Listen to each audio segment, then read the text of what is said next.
Tonight I'm going to show you how to make quite an easy, very tasty staple, which is garlic bread.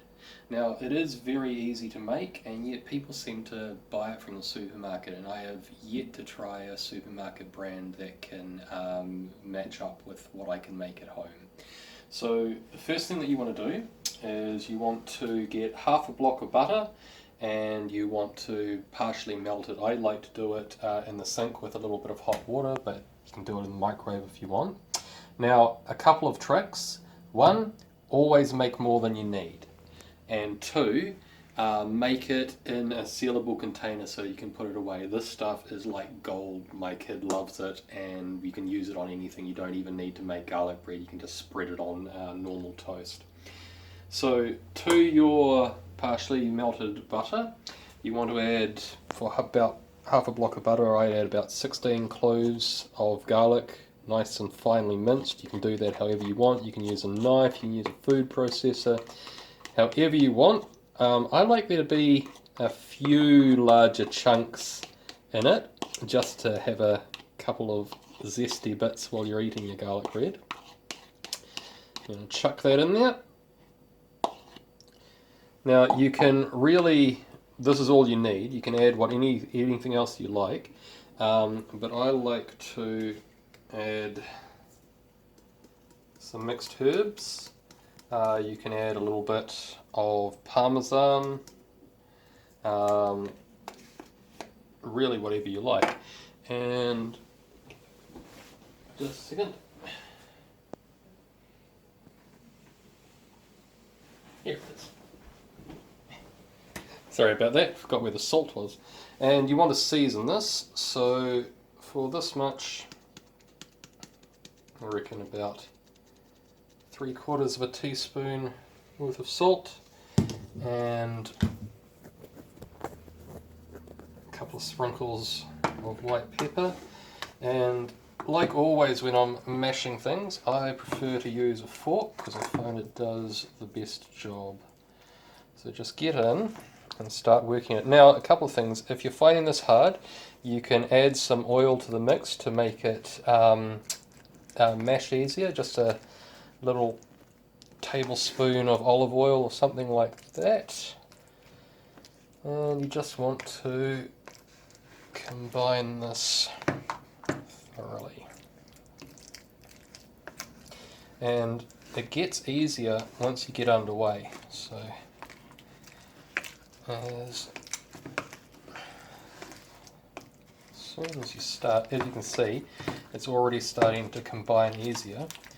And once you get it going, you can start to really mix it through, getting all of those delicious flavours together.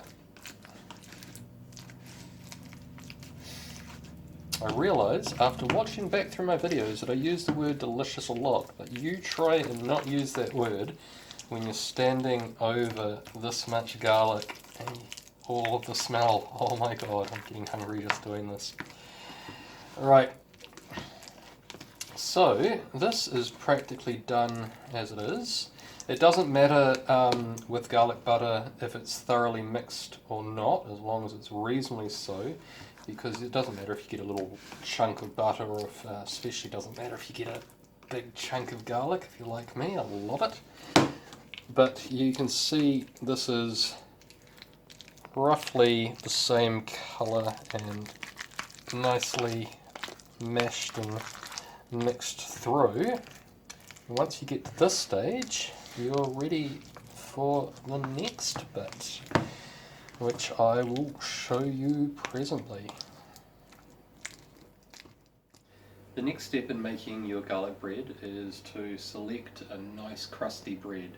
Now, I've experimented with this with many things. I've used sourdough loaves, I've used French sticks or baguettes, I've even used little rolls. Now, we're going traditional tonight, so we're using baguettes. I find that the sourdough rolls are very good if you're going to a potluck and you actually want like a large garlic bread to sort of feed people.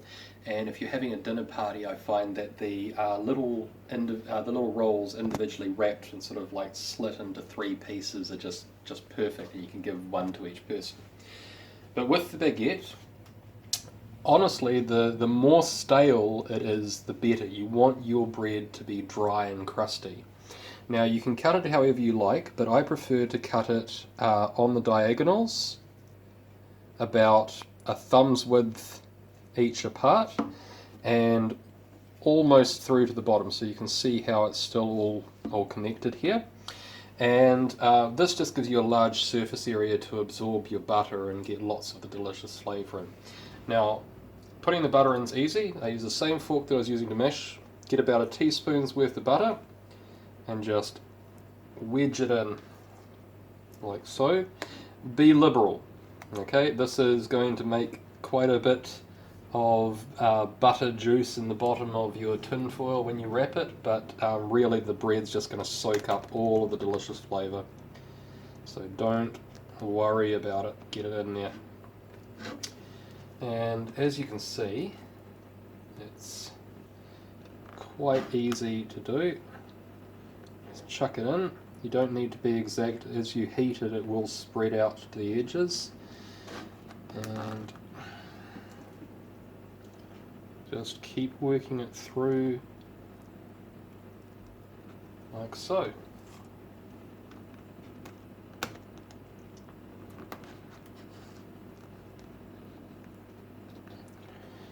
And you just keep this going. Oh, I didn't make as much as I thought. Just keep this going until you get to the very end. Now this is what I was saying about always make more than you think that you need. I've used half a block of butter here, and we're already starting to get down to the end by the time I'm on my second half of the baguette. So there we go, just make sure it's nicely filled. You can go back over now and check, and if there's any that look like they need a little top up, just get it in there, like so. And so that's about how much I've got left over from a full baguette, and half a block of butter. And as I said, this will go over the week. My son will scavenge this every morning to put on his toast with whatever else he's having. And so you just want to get this now and just squeeze it together so it's back into its nice baguette shape, and then wrap these in tin foil and chuck them in the oven at 180 degrees for 18 to 25 minutes, depending on the size of your bread that you're using. After you've wrapped these in tin foil, these can also be stored in the freezer and will keep for a good 2 or 3 months, and can just be thawed out and chucked in the oven at any time that you need. So it's a really convenient dish. So we're going to roast these up now and come back and show you how they look after. So after 25 minutes in the oven, it is cooked to perfection. So just taking this out and unraveled it, you'll need to use a knife to cut through the last bit. Well, try not to burn yourself, and just, if we can hold a piece, just so you can hear.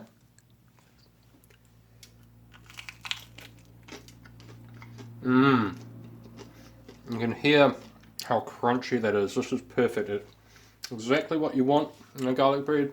Crusty and crunchy around the outside, and